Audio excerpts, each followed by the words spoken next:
Hey everybody, now we are going to start with the satellites. Okay, तो satellites के बारे में हम पढ़ेंगे. ओके तो देखो, सैटेलाइट लॉन्च करने वाली हमारी स्पेस एजेंसी कौन सी है, कमेंट में बताओगे. ओके तो इंडिया की कौन सी है, that is specially known for the satellites.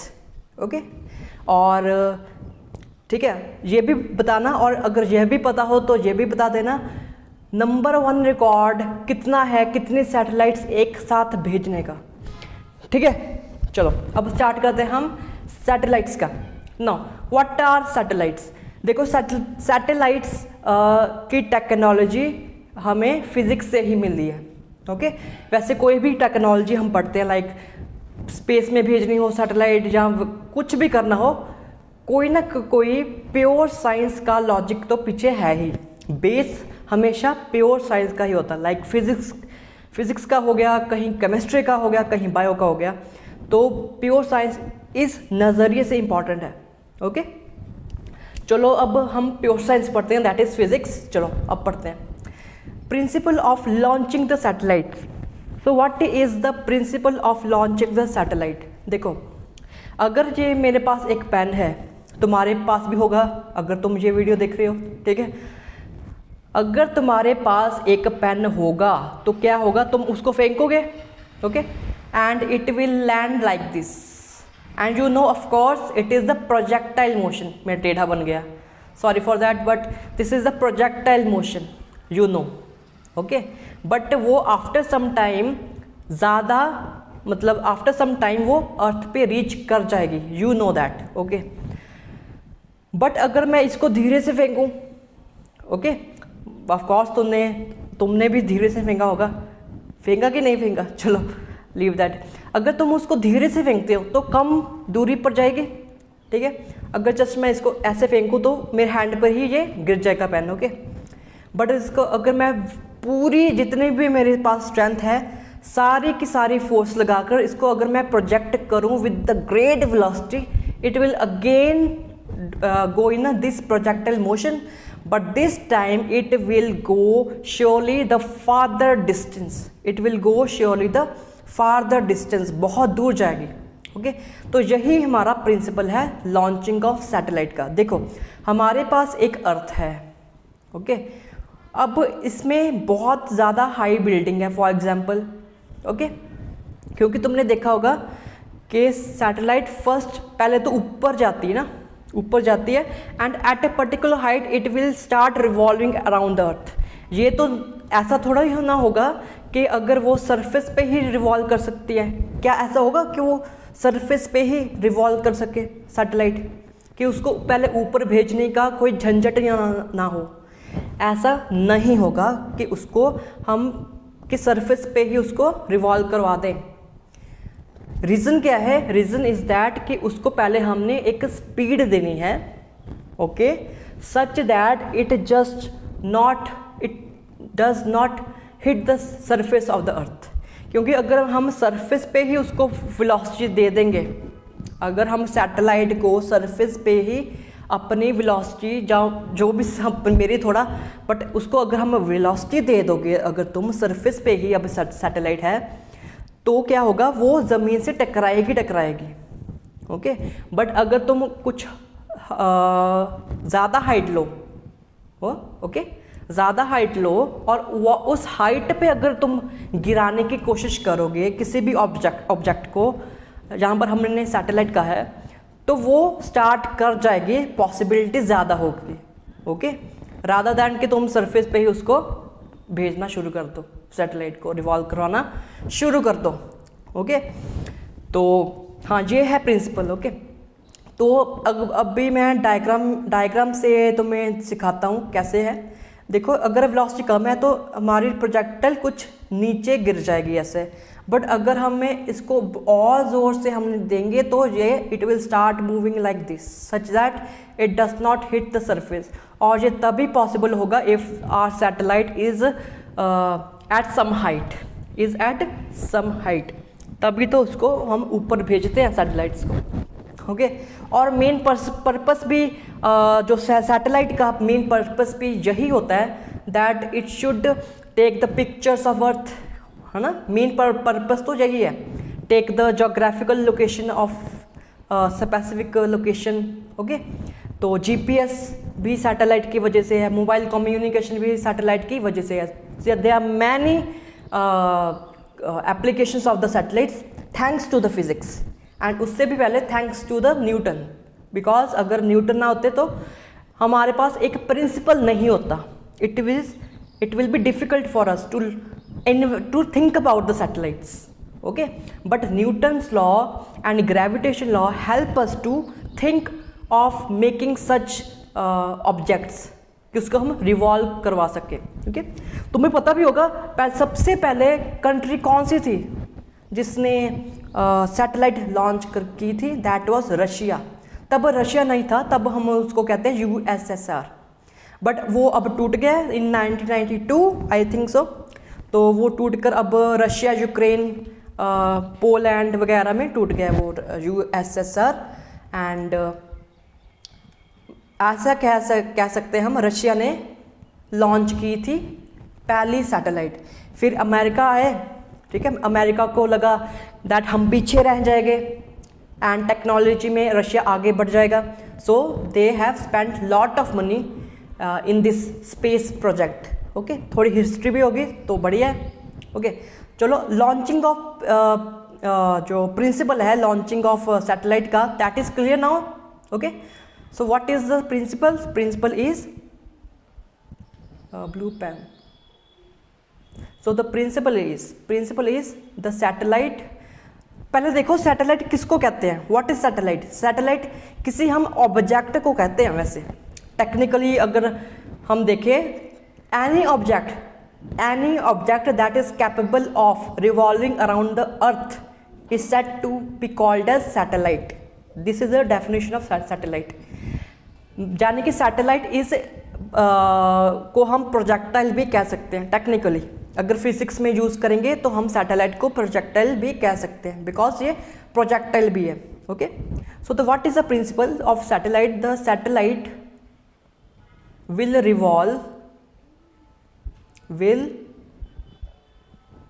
revolve around Earth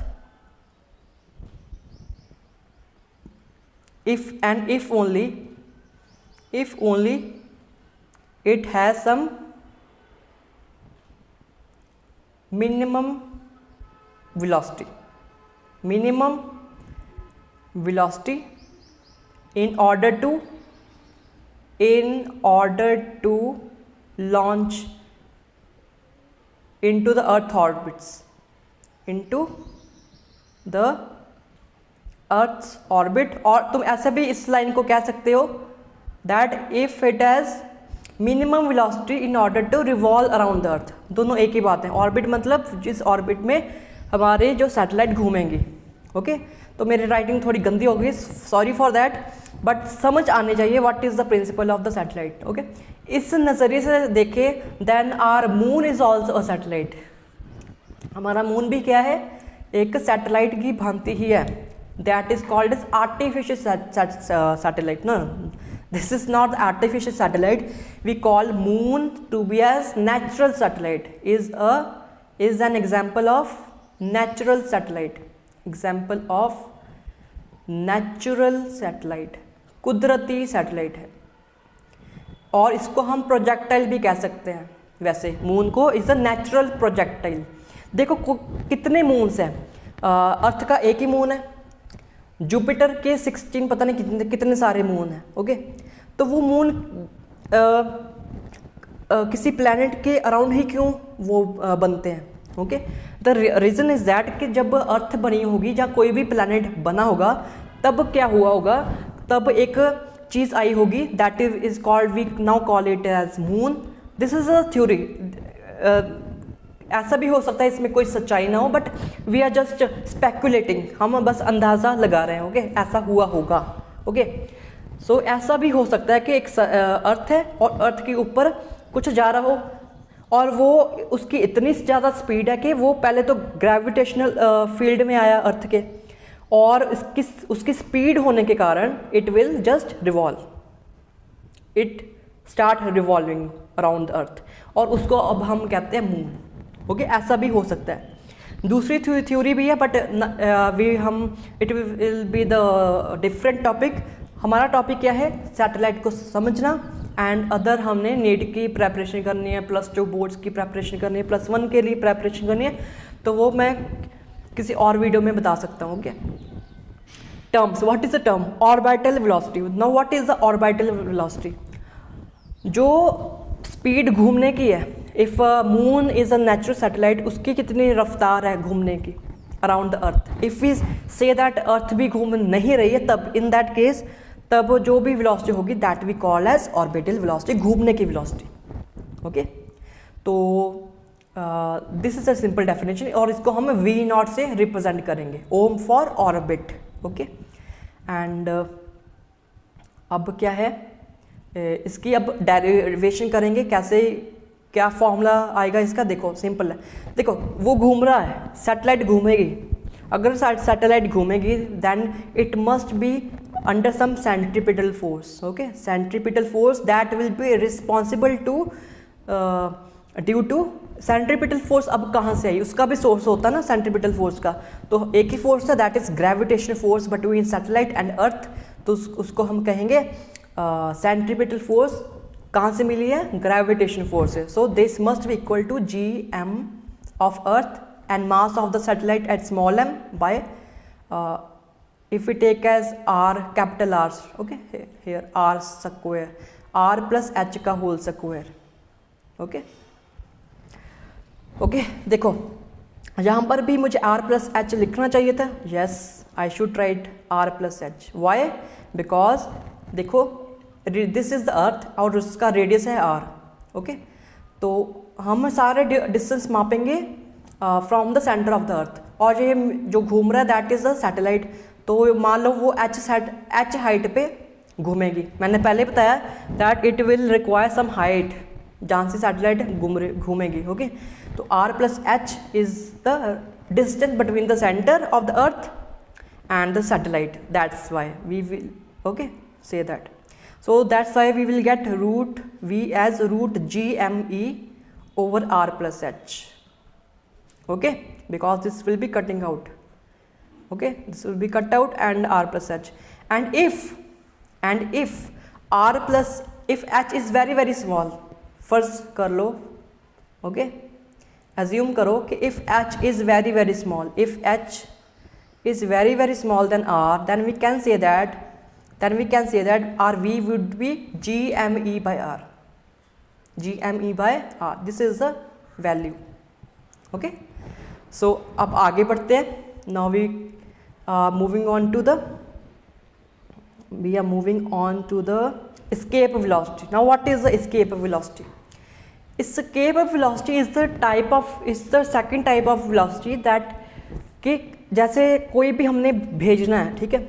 okay, हम कितनी वेलोसिटी देंगे उस प्रोजेक्टाइल को कि वो अर्थ का जो ग्रेविटेशनल फील्ड है उसको क्रॉस करके बहुत दूर चली जाए, so that it does not influenced by the gravity of the अर्थ. देखो कि एस्केप वेलोसिटी वो वेलोसिटी है कि उसको एक बार दे दी उतनी वेलोसिटी, मिनिमम वेलोसिटी, जिससे वो क्या होगा, बहुत दूर चली जाएगी, अर्थ को पार करके बहुत दूर एट इन्फिनिटी, जहाँ पर कि ना ग्रेविटेशनल पुल ऑफ अर्थ है ही नहीं. ओके, इन सब में हम वैसे एज्यूम कर रहे हैं कि एक अर्थ है और एक प्लैनेट है, सॉरी सैटेलाइट है, दैट इज. बाकी सोलर सिस्टम हमने नहीं माने, बिकॉज अगर हम बाकी भी प्लैनेट्स मानेंगे तो वो कभी भी इन्फिनिटी पहुंच ही नहीं सकता, बिकॉज अदर प्लैनेट्स की भी ग्रेविटेशनल फील्ड होगी अपनी, तो वो जाने नहीं देंगे उसको. तो इसमें ये तो एज्यूम हमने करना है. ओके, तो इसकी वेलोसिटी होती है 11 kilometre per second for earth. जो ऑर्बिटल वेलोसिटी होती है वो होती है around 8 kilometre per second. That this you have to memorise. Okay, अब इसकी जो डेरिवेशन है that we must do, because derivation ज़रूर देखा करो, बिकॉज डेरिवेशन से कॉन्सेप्ट क्लैरिटी मिलती है ज़्यादा. ओके, तो इसको हम करेंगे with the help of energy conservation law. Energy conservation law, that's it. अब जब वो सरफेस ऑफ अर्थ पे थी, कौन, सैटेलाइट या कोई भी प्रोजेक्ट है जिसको हमने भेजना बहुत दूर, तो वो already at a height of radius R है, because we are taking as R reference line passing through the centre of earth, जहाँ पर कि potential energy is 0 joule. Okay, so therefore we can write minus gm m by r, and capital M is the mass of the earth. Okay, so r, this is the initial potential energy if the projectile is at the surface of the earth. Okay, plus 0, because okay we have to give its velocity ना, हमें कुछ velocity भी देनी है, खुद थोड़ा चला जाएगा हमारा कौन प्रोजेक्टाइल खुद नहीं जाएगा, तो इसको हम कुछ वेलोसिटी देंगे, यानी कि इसको हम कुछ काइनेटिक एनर्जी देंगे, हमने दी. और क्योंकि वो अब इन्फिनिटी पे चला जाएगा, तो इन्फिनिटी पे वही है ना, जंगल में नाचा मोर किसने किसको देखा, तो वही बात हो जाएगी कि इन्फिनिटी पे जाएगा, तो इन्फिनिटी पर तो हमारी नज़र पहुंचेगी नहीं, तो हमें कोई भी श्योरिटी नहीं है कि उसकी कुछ वेलोसिटी होगी, तो हम वेलोसिटी मान के चलते हैं 0 एट वेरी इन्फिनिटी. वैसे इसके पीछे लॉजिक भी है ऐसे कि अगर वेलोसिटी हमने दे दी ना इसको, तो पोटेंशियल एनर्जी डिक्रीज़ करते जाएगी. क्या इंक्रीज़ करेगी? डिक्रीज़, वो ज़्यादा पॉजिटिव होती जाएगी, सो दैट क्योंकि एनर्जी इज़ कंजर्व्ड. देखो एनर्जी इज़ कंजर्व्ड ना, तो अगर हम इसको भेजेंगे और जैसे जैसे वो दूर चला जाएगा कौन प्रोजेक्टाइल अर्थ से, तो क्या होगा, पोटेंशियल एनर्जी बढ़ती जाएगी, because on the earth it is negative, but as it is going away from the earth it is becoming positive. Okay, and also वो पॉजिटिव होगी at the expense of kinetic energy, मतलब वही kinetic energy convert हो रही है increase in the potential energy में. तो इस लिहाज से इन्फिनिटी में वो हम एज्यूम करते हैं कि वो सारी की सारी उसमें चली जा रही है, किसमें, पोटेंशियल एनर्जी में. ओके, इस that's why kinetic energy will be 0. Also potential energy should also go to 0. देखो बढ़ते बढ़ते हम कह रहे हैं कि उसकी पोटेंशियल एनर्जी बढ़ेगी फ्रॉम द नेगेटिव से बढ़ेगी, अल्टीमेटली वो 0 से ज़्यादा नहीं हो सकती. ठीक है, तो वो भी 0 हो जाएगी. देखो पॉजिटिव यहाँ पर कहने का मतलब क्या है कि हम कह रहे हैं ना, potential energy is becoming positive and positive as it is going away from the earth. उसका मतलब है कि वो उसकी वैल्यू इंक्रीज करेगी. Okay, that is it will approach towards 0, because कोई भी नेगेटिव नंबर है वो उसके इंक्रीज करने का मतलब क्या है, that is going towards the 0. तो इस नज़रिए से दोनों 0 हो जाएंगे. ओके, वैसे मैंने पहले शॉर्टकट बता दी है, जंगल में नाचा मोर तो किसने किसको देखा. ठीक है, that is 0 + 0 and you will get this answer 2gm/r. करके देख लेना, बट यही आएगा. ओके, अगर कहेंगे कि हमने एस्केप वेलोसिटी प्रोजेक्टाइल को हमने स्पीड दी है एट सम हाइट h, तो यहाँ पर r+h भी आ जाएगा, और r+h if we have projected it at some height h. Okay, तो it depends on the your question में क्या लिखा है. ओके, अब थर्ड क्वेश्चन पे आते हैं, that is called as time period. Now we are going to learn about the time period. Okay, तो टाइम पीरियड क्या है? Time period I would say उसका फॉर्मूला यही है 2πr/v. टाइम पीरियड का मतलब वैसे क्या है कि एक रेवोल्यूशन में, जैसे earth is revolving around the sun, तो एक रेवोल्यूशन में कितना टाइम उसको लगेगा एक चक्कर लगाने में. Okay, that is the time period of the earth. वैसे ही टाइम पीरियड होगा हमारी सैटेलाइट का, that is 2πr/v. Simple, this is the simple logic. Why 2πr? Because it will be covering the circumference of that orbit which is a circle. Okay, 2πr/v. Okay, so that's why. और orbital velocity होगी v, because minimum सोच के चलते हैं. ठीक है, minimum कितनी होती है? 8 km/s. ठीक है, तो 2πr मिनिमम वैसे है ही नहीं, उसकी वेलोसिटी इतनी रहती है ऑर्बिटल वेलोसिटी. ठीक है, उसका तो फॉर्मूला है ना ये √gm/r, तो यही है. ठीक है, again if we have launch our satellite on the surface of earth which is not possible in reality, but अगर मान के चलते हैं then it is r, simple r. But हम मान के चलते हैं कि वो एट सम हाइट है h, वहाँ पर हमने प्रोजेक्ट की है. ठीक है, तो उस लिहाज से हम कहते हैं कि इसको हम लिख सकते हैं r+h. r+h 3/2. 3/2 क्यों? बिकॉज नीचे √r था, gm/r √r and r plus this r plus करेंगे तो पावर 3/2 बन जाएगी. So this is 3/2. ओके, तो यही है आंसर. तो ठीक है. So this is a time period of the satellite. अब इससे हम हाइट भी निकाल सकते हैं. जस्ट पुट, उसके लिए कई स्टूडेंट्स क्या करते हैं, इसके लिए वैसे बुक्स में अलग से फॉर्मूला भी दिया जाता है. ओके, वो फॉर्मूला कहाँ से आता है, इसको जस्ट रीअरेंज करके we can get the value of h. Okay, but जो there no need to learn that formula. So इससे ही तुम निकाल सकते हो. Just put up the values. Okay, उसको बस रीअरेंज करना होता है बस, और कुछ नहीं करना. You will get the height also h. अब चौथा पॉइंट है geostationary satellites. This is important. Geostationary satellites are दो सैटेलाइट्स जो कि जिनका टाइम पीरियड होता है 24 hours. This is interesting now because 24 hours is also the time period of the अर्थ.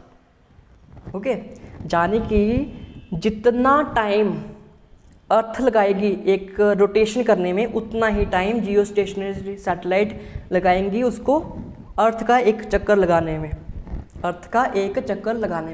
उससे क्या होगा, उससे यही होगा कि अगर ऑब्जर्वर अर्थ पे है, सैटेलाइट आसमान पे है, तो जो ऑब्जर्वर होगा अगर वो देख पाए सैटेलाइट को डायरेक्टली, तो वो देखेगा कि सैटेलाइट इज एट स्टेशनरी, वो नहीं चल रही है. Because the relative velocity of that earth with respect to the observer on the earth will be 0.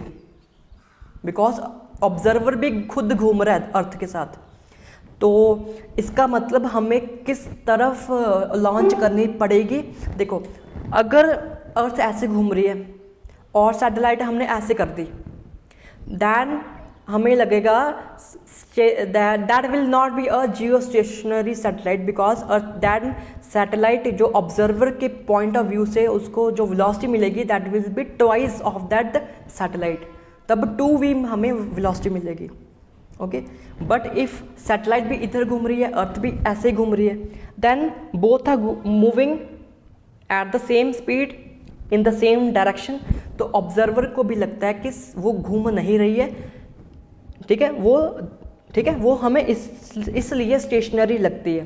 That's why this word comes Jio stationery. Okay, Jio stationery satellites because relative velocity of that satellite with respect to the observer on earth is 0. okay, like this. कि अगर एक हाथ है, जैसे एक गाड़ी ऐसे जा रही है और मैं भी उसमें बैठा हूँ, तो वो मुझे स्टेशनरी लगेगी. ऑफ कोर्स स्टेशनरी लगेगी, and that will be are because तब relative velocity will be 0. तो इसलिए वो मुझे नहीं लगेगा कि वो घूम रही है, जहाँ जा रही है, जहाँ मूव कर रही है, वो it will appear to be stationary because directions are same. So इसमें भी क्वेश्चन आता है कि इफ़ अर्थ मूव फ्रॉम, मुझे अभी क्लैरिटी नहीं है कि वो अर्थ मूव करती है वेस्ट टू ईस्ट कि ईस्ट टू वेस्ट. अगर वो I think west to east move करती है अर्थ, वेस्ट टू ईस्ट, हाँ वेस्ट टू ईस्ट मूव करती है. तो सैटेलाइट, जियो स्टेशनरी सैटेलाइट की डायरेक्शन भी किधर की ओर होगी, west to east. Okay, this is important. And अगर हम इसी फॉर्मूले में पुट करें और यहाँ से हम हाइट की वैल्यू निकालें, तो हाइट हमें मिलती है 36,000 किलोमीटर्स. यानी कि जियो स्टेशनरी सैटेलाइट को लॉन्च करने के लिए we must have 36,000 kilometre height. उस हाइट पे हमें वो सैटेलाइट लॉन्च करनी पड़ेगी. तो इसलिए जो इसरो वाले हैं, अगर उन्होंने जियो स्टेशनरी सैटेलाइट अगर उनका मकसद है डेवलप करने का, वह तो डेवलप कर ही ली है. एंड काफ़ी पीछे, ठीक है, वो तो पुरानी बात है. तो उनको 36,000 किलोमीटर के ऊपर सैटेलाइट को छोड़ना पड़ेगा. ओके, देखो रॉकेट का काम क्या होता है. रॉकेट का काम होता है कि सैटेलाइट उसमें है. ओके, तो वो एज अ बस होती है. स्पेस जो रॉकेट होता है दैट एक्ट लाइक अ बस फॉर द सैटेलाइट. जब उसको उतनी हाइट मिल जाती है रॉकेट को, then it releases the satellite into the orbit. Okay, तो ये सारी बात है. If you like my lecture then please subscribe and I will be very very very thankful to you if you subscribe and share to your friends. Okay, so thank you very much.